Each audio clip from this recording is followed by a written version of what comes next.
medicine or an antibiotic, there may be a preferred agent. And in the past, there's preferred biologic agents, preferred originals, and you might be best off on one, but your insurance carrier may decide that the whole class of people have to move to the other. So that's one type of medical switching. And then the other, switching from your originator biologic to a biosimilar. So they're not the same thing. You could be switched in two ways: switch to an entirely different medicine, but also then a similar one. And to echo what Andy was saying, that there's a lot of decision making here.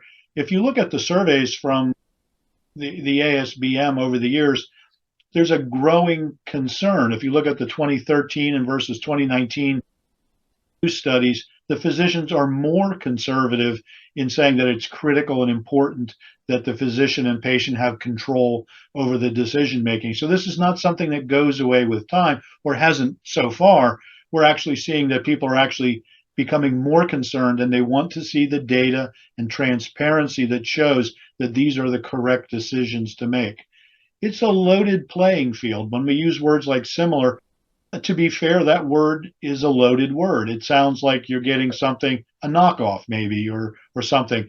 We grew up in an era of branding, whether it's automobiles or food or clothing, and we, as a world society of consumers, tend to look at the brand name, and then we look at the others as similar, and are they as good or different? And so we have this branding thing that's in us, and it's a little difficult to believe wholly that we should switch over.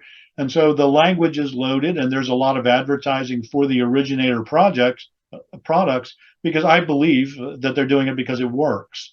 And so we have to look at all the players and everything that's there. And when patients come to me, I have to say to them, yes, this is an effective medicine.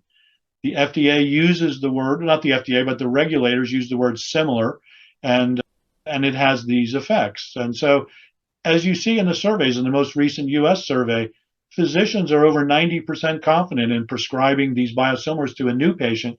Where we get concerned is because switching stable patients who've been on a medicine for many years, well, we've all seen stories in the news about a medicine that's been out for 10 years and there's a surprise twist to it. So we worry about these stable people. They got their lives back, and now we put them at risk for a problem.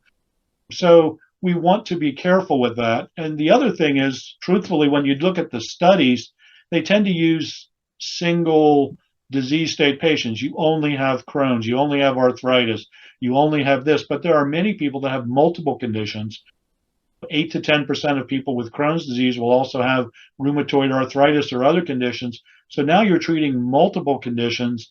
It's a mosaic, and there aren't good data on that. So we tend to be conservative and say, let the other people go first. We'll see how it goes. We'll get some reports, and then we'll switch you. But we don't want you switched right out of the gun because the insurance company or the government can save a little money.